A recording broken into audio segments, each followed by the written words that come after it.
मित्रांनो, इंस्टाग्रामच्या बाबतीत माझ्या विद्यार्थ्यांचा एक खूप मोठा प्रॉब्लेम होता. प्रॉब्लेम काय होता हे तुमचा सुद्धा असू शकतोय. इंस्टाग्रामचे खूप सारे आयडी तर बनवताय, मग ते मुलग्याच्या नावानं, मुलगीच्या नावानं, कोणाच्याही नावानं असू दे, पण त्याचा जो पासवर्ड आहे बघा, तो मात्र तुम्ही विसरताय. मग तो पासवर्ड तुमच्या मोबाईलमध्ये स्टोअर असतोय, फक्त कुठं असतोय हे तुम्हाला मी पुढे दाखवतो. सगळ्यात पहिलं तुम्हाला मोबाईलमध्ये गुगल क्रोम ओपन करून घ्यायचं आहे. ओपन केल्यानंतर कोपऱ्यात 3 डॉट असतात, याला क्लिक करायचं आहे. त्याच्यानंतर खाली 3 नंबरला सेटिंग नावाचा ऑप्शन असतो, याला क्लिक करायचं आहे. थोडंसं खाली यायचं आहे, तुम्हाला इथे गुगल पासवर्ड मॅनेजर नावाचा ऑप्शन दिसतोय, याला क्लिक करायचं आहे. क्लिक केल्यानंतर आपण जेवढे पण ॲप्लिकेशन आपल्या मोबाईलमध्ये इन्स्टॉल केलेत त्या सगळ्यांचाच आपल्याला इथं आयडी पासवर्ड सापडणार असतं. मग याच्यामध्ये मी इंस्टाग्रामला शोधलंय, त्याला मी क्लिक करतो आणि आपण जे पण पासवर्ड लावलेला असतो, मग तो पॅटर्न असो अगर स्क्रीन लॉक असो, तुम्हाला काढायचा आहे.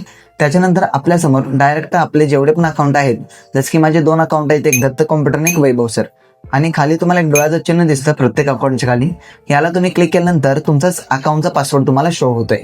जरी काय प्रॉब्लेम आला तर तुम्ही मला कमेंट करू शकता.